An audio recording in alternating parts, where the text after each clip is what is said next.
العلم هو النور الهادي والمفتاح لكل الخير من يريد الله به خيرا.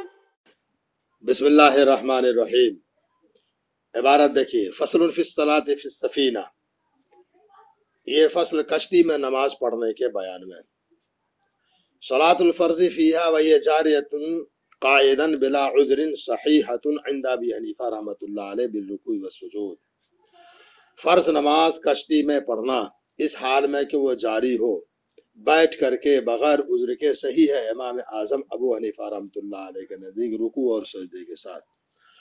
وقالا، اور صاحبین نے فرمایا، لا تصح الا من عذر وهو الاظہر، صحیح نہیں ہے بیٹھ کر کے نماز پڑھنا مگر عذر کی وجہ سے، یہی ہے ظاہری روایت. والعذر کا دوران الراس، عذر کیا ہے مثلا سر کا چکرانا. وعدم کا دوران الراسی وعدم القدرت علی الخروج، اور نکلنے پر قدرت کا نہ ہونا. آگے کہہ رہے ولا تجوز فیہا بالایماء اتفاقا، اور کشتی میں نماز پڑھنا رکوع اور سجدہ پر قدرت کے باوجود اشارے سے بالاتفاق جائز نہیں ہے.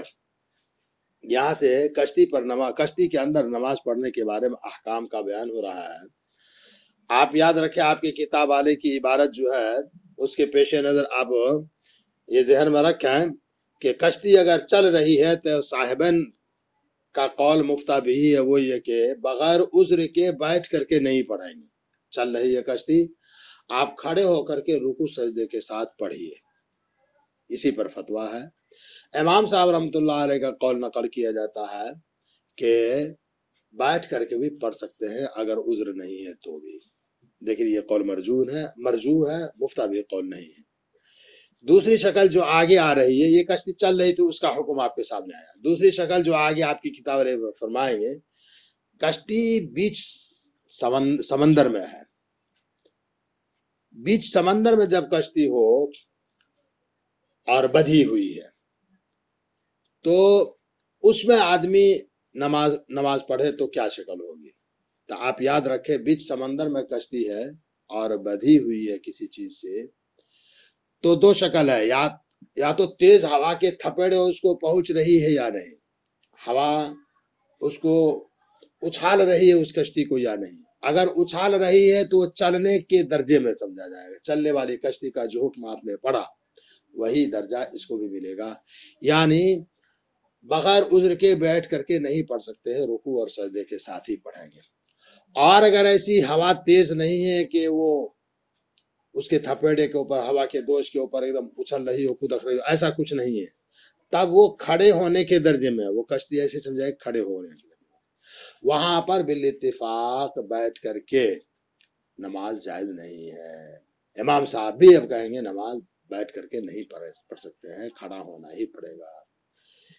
اب ایک آخری شکل آپ کی کتاب والے، کشتی ہے بیچ سمر میں نہیں، بیچ بھنور میں ہے، بیچ سمندر میں نہیں بنی ہوئی ہے، کنارے میں بنی ہوئی، کنارے میں بنی ہوئی ہے، تو باہر ہو کر کے نماز پڑھ لیجیے.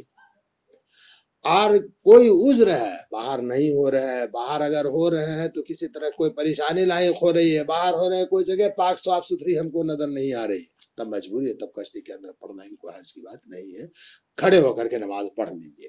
اور اگر کھڑا ہونا بھی یہاں دشوار ہو رہا ہو تو آزار تو آپ جانتے ہیں، ضرورت تبیل المحظورات. تو اگر کنارے میں لگی ہوئی کشتی ہے تو آپ کو کوشش کر کے باہر چلا جانا، وہاں نماز پڑھ رہی ہے. اور اگر یہیں پڑھ رہے ہیں کسی عذر کی وجہ سے، پریشانی کی وجہ سے اندر ہی پڑھ رہے ہیں تو کھڑے ہو کر کے پڑھیے. اور اگر کھڑے ہونے میں بھی دقت ہو رہی ہو، کسی طرح کوئی مسئلہ ہے، تو اب جو ہے بیٹھ کر بھی پڑھ سکتے ہو. عذر کے بارے میں بہرحال شریعت آپ کو اجازت دیتی ہے. دوسرے نمبر کی بات آپ کو یاد رکھنی ہے، کشتی ہے، ریل گاڑی ہے، اسی طرح اور بھی دیگر سواریاں ہیں، اس میں قبلہ کا رخ آپ کو اختیار کرنا ہی پڑے گا. نماز آپ نے جیسے شروع کی تو قبلہ کا اہتمام کرتے ہوئے، آگے بتا رہے ہیں صاحب کتاب کی عبارت آ رہی ہے، قبلہ کا اہتمام کرتے ہوئے آپ نماز شروع کیجئے. بیچ میں اگر کشتی گھوم گئی، ایسا لگ رہا قبلہ پھر گیا، تو آپ گھوم جائیے، قبلہ کا بہرحال اہتمام کیجئے تاکہ نماز آپ کی ہو جائے. اب اگلی عبارت دیکھیے، والمربوطۃ فی لجۃ البحر وتحرکها الريح شدیدا كالسائرہ، اور وہ کشتی جو بدھی ہوئی ہو بیچ سمندر میں اور اس کو حرکت دے رہی ہو تیز و تند ہوا، یہ چلنے والے کے درجے میں، چلنے والے کشتی کی طرح، اس کا حکم آ چکا آپ کے سامنے۔ اور اگر ایسی تیز و تند ہوا نہیں ہے وَإِلَّا فَقَدْ وَاقِفَ، اور اگر ایسی تیز و تند ہوا نہیں ہے تو وہ کھڑے ہونے کے درجے میں ہے۔ صحیح قول یہی ہے۔ آگے دیکھیے وَإِنْ كَانَتْ مَرْبُوطَةً بِالشَّرْطِ لَا تَجُوزُ صَلَاتُهُ قَائِدًا بِالْإِجْمَاعِ، اور اگر وہ بدھی ہوئی ہے کنارے میں تو نماز جائز نہیں ہے بیٹھ کر کے بالإجماع۔ فَإِنْ صَلَّى قَائِمًا وَكَانَ شَيْءٌ مِنَ السَّفِينَةِ عَلَى قَرَارِ الْأَرْضِ صَحَّتِ الصَّلَاةُ، پس اگر پڑھی نماز اس نے اس حال میں کہ کشتی کا کچھ حصہ زمین کے اوپر لگی ہوئی ہے تو نماز صحیح ہو جائے گی۔ وَإِلَّا فَلَا تَصِحُّ، ورنہ مختار قول کے مطابق صحیح نہیں ہے۔ إِلَّا إِذَا لَمْ يُمْكِنْ الْخُرُوجُ، مگر یہ کہ نکلنا ممکن نہ ہو۔ وَيَتَوَجَّهُ الْمُصَلِّي فِيهَا إِلَى الْقِبْلَةِ عِنْدَ افتتاح الصَّلَاةِ، اور مصلی متوجہ ہوگا کشتی کے اندر نماز پڑھنے میں قبلہ کی طرف نماز کے شروع کرتے وقت۔ وَكُلَّمَا اسْتَدَارَتْ عَنْهَا يَتَوَجَّهُ إِلَيْهَا فِي خِلَالِ الصَّلَاةِ حَتَّى يُتِمَّهَا مُسْتَقْبِلًا، اور جب گھوم جائے قبلہ سے کشتی تو متوجہ ہو جائے گا قبلہ کی طرف نماز کے درمیان میں ہی، یہاں تک کہ استقبال قبلہ کے ساتھ نماز پوری کرے۔ بات ختم ہو گئی۔ آگے دیکھیے فصل فی التراویح، یہ فصل تراویح کے بیان میں۔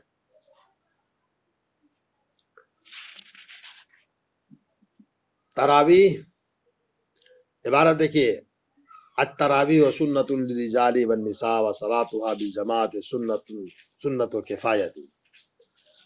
تراویح یہ سنت ہے مردوں کے لیے اور عورتوں کے لیے، اور تراویح کی نماز جماعت سے پڑھنا سنت کفایہ ہے۔ سنت کفایہ کا مطلب یہ ہے کہ پورے گاؤں والے اگر چھوڑ دیں گے تو سب کے اوپر گناہ ملے گا چھوڑنے کا، اور اگر کچھ افراد ادا کر لے رہے ہیں تو سب کی طرف سے کافی ہو جائے گا۔ ایک بات سنت آپ کی کتاب نے فرمایا یہ سنت ہے مردوں کے لیے عورتوں کے لیے، اہل سنت والجماعت کی یہی رائے ہے۔ صرف روافظ کے بارے میں یہ سنا جاتا ہے اور پڑھنے میں آتا ہے کہ ان کے یہاں مردوں کے لیے تو سنت ہے، عورتوں کے لیے سنت نہیں ہے، اور ان میں سے بعض ایک ایسی جماعت ہے جن کے بارے میں منقول ہے کہ وہ بالکل ہی سنت کے قائل ہی نہیں ہے۔ آپ ایک بات یاد رکھیں تراویح کے بارے میں، نبی پاک صلی اللہ علیہ وسلم سے تراویح کی نماز ثابت ہے۔ آپ صلی اللہ علیہ وسلم مدینہ منورہ کے اندر مسجد نبوی میں باجماعت تراویح کی نماز پڑھائی ہے۔ رمضان المبارک میں 3 دن تواتر کے ساتھ آپ نے پڑھائی ہے، اور ہر دن ہر دوسرا دن پہلے دن کے مقابلے میں تعداد کے اندر اضافہ ہو رہا تھا۔ اس تعداد کے بڑھتی ہوئی تعداد کی وجہ سے حضرت نبی پاک صلی اللہ علیہ وسلم نے 3 دن کے بعد نماز کو موقوف فرما دیا، یہ سوچ کر کے کہ کہیں ہمارے امت کے اوپر یہ نماز فرض نہ ہو جائے۔ لیکن رمضان المبارک کا اہتمام نماز اور قرآن کے ذریعے سے ہو، اس کی ترغیب آپ صلی اللہ علیہ وسلم دیتے رہے۔ حضرت ابوبکر صدیق رضی اللہ تعالیٰ عنہ کے دور میں بھی ایسے ہی رہا، یہی طریقہ رہا۔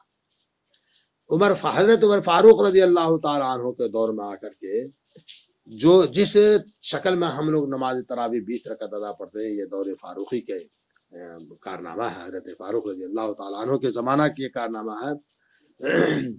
حضرت نے اس کو رواج دیا ہے، حضرت نے اس کو رائج کیا ہے۔ بہرحال حضرت عمر فاروق رضی اللہ تعالیٰ عنہ نے ہی جس شکل میں ہم لوگ پڑھتے ہیں اس شکل سے حضرت عمر فاروق کے دور میں ہی یہ چالو ہوا ہے، اور 20 رکعت پڑھنی ہے۔ سوائے غیر مقلد کے اس مسئلے میں اہل سنت والجماعت میں سے اور کوئی بھی اختلاف نہیں کرتے ہیں، صرف غیر مقلد ہیں وہ 8 رکعت تراویح کے قائل ہیں، باقی سب کے سب جو ہے 20 رکعت پڑھنے کے قائل ہیں۔ دیکھیے صاحب کتاب کی عبارت نکالیے وَوَقْتُهَا بَعْدَ صَلَاةِ الْعِشَاء، اور تراویح کا وقت عشاء کی نماز کے بعد ہے۔ وَيَصِحُ تَقْدِيمُ الْوِتْرِ عَلَى التَّرَاوِيحِ وَتَأْخِيرُهُ عَنْهَا، اور وطر کو مقدم کرنا صحیح ہے تراویح کے اوپر، اور وطر کو مؤخر کرنا صحیح ہے تراویح۔ یعنی وطر کو آپ تراویح سے پہلے بھی پڑھ سکتے ہیں، وطر کو آپ تراویح کے بعد بھی پڑھ سکتے ہیں۔ وَيُسْتَحَبُّ تَأْخِيرُ التَّرَاوِيحِ إِلَى ثُلُثِ اللَّيْلِ أَوْ نِصْفِهِ، اور مستحب ہے تراویح کو مؤخر کرنا رات کے تہائی حصے تک یا نصف حصے تک۔ یعنی مستحب وقت بتا رہے ہیں، رات کے تہائی حصے تک آپ پڑھ سکتے ہیں۔ جائز تو اخیر رات تک ہے، اخیر رات تک اس کا وقت ہے، طلوع صبح صادق تک اس کا وقت ہے، لیکن ایک رات کا ایک تہائی حصہ گزر جائے تو اس کے اندر اندر آپ پڑھ لیجیے، یہی مستحب ہے۔ بعد میں انہوں نے کہا اور نصف ہی، رات کا آدھا حصہ گزر جائے اس کے اندر اندر پڑھ لیجیے، مستحب وقت یہی ہے۔ کار ہے والا یکرہ تاخیرہ الی ما بعدہ علی الصحیح، اور نصف یا ثلث لیل کے بعد بھی مؤخر کرنا مکروہ نہیں ہے، صحیح قول یہی ہے۔ آگے دیکھیے وہی 20 رکعۃ بعشر تسلیمات، اور وہ 20 رکعت ہے 10 سلام کے ذریعے سے۔ ویستحب الجلوس بعد کل 4 بقدرها، اور مستحب ہے بیٹھنا ہر 4 رکعت کے بعد اسی کی مقدار۔ 4 رکعت میں جتنا وقت لگا آپ کو تراویح، مثلا 4 رکعت پڑھے 10 منٹ لگا، آپ کی کتاب میں فرما رہے ہیں اب 10 منٹ بیٹھیے، اس میں تسبیح تحلیل تذکیر وغیرہ کر سکتے ہیں، آرام بھی کر سکتے ہیں، مستحب بیٹھنا ہر 4 رکعت کا۔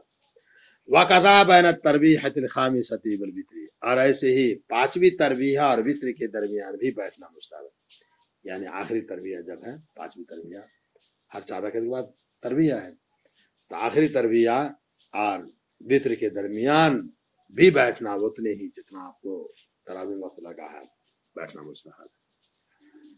وسن ختم القرآن فیہا مرۃ فی الشہر علی الصحیح، اور صحیح ہے اس کے اندر قرآن کریم کو ختم کرنا ایک دفعہ پورے مہینہ، صحیح قول کے مطابق۔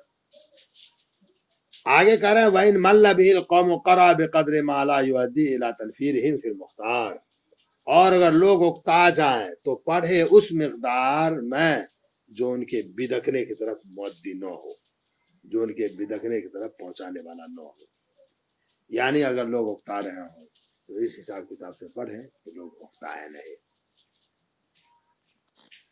کم کم کر کے پڑھیں، اس کی گنجائش ہے۔ وَلَا يَتْرُكُ الصَّلَاةَ عَلَىٰ سَيِّدِنَا النَّبِي صلی اللہ علیہ وسلم فِي كُلِّ تَشَهُدٍ مِنْهَا، اور درود کا پڑھنا نہ چھوڑے ہمارے سردار نبی صلی اللہ علیہ وسلم کے اوپر ہر تحیات میں، یعنی ہر 2 رکعت کے بعد جو سلام کرتے ہیں تو اس وقت تحیات درود وغیرہ جو ہے تو یہ درود پڑھنا ہرگز نہ چھوڑے۔ کہہ رہے ہیں وَلَوْ مَلَّ الْقَوْمُ عَلَى الْمُخْتَارِ، مذہب مختار کے مطابق اگرچہ لوگ اکتا رہے ہوں تو بھی درود بھیجنا مت چھوڑیے۔ کہہ رہے ہیں وَلَا يَتْرُكُ الثَّنَاءَ وَتَسْبِيحَ الرُّكُوعِ وَالسُّجُودِ، اور ثنا کو بھی نہیں چھوڑے، اور رکوع اور سجدے کی تسبیح کو بھی نہ چھوڑے۔ آگے دیکھیے وَلَا يَأْتِي بِالدُّعَاءِ إِن مَلَّ الْقَوْمُ، اگر لوگ اکتا رہے ہوں تو دعا نہ پڑھیں۔ اللہم انی ظلمت نفسی ظلما کثیرا والی جو دعا پڑھتے ہیں درود کے بعد وہ چھوڑ دیجیے، کوئی حرج کی بات نہیں ہے، ایسا فرما رہے ہیں۔ آگے دیکھیے وَلَا تُقْضَى التَّرَاوِيحُ بِفَوَاتِهَا مُنْفَرِدًا وَلَا بِجَمَاعَةٍ، اور تراویح قضا نہیں کی جائے گی اس کے چھوٹنے کی وجہ سے، نہ تو تنہا نہیں جماعت سے۔ یعنی مان لیجیے آج آپ تراویح صبح صادق سے پہلے تک نہیں پڑھ سکے تو اس کی قضا نہیں ہے، ایسا نہیں ہے کہ بعد میں آپ اکیلے قضا کر رہے ہو، سنت ہے، نفل ہے، یہ نفل کی تراویح قضا نہیں ہوتی۔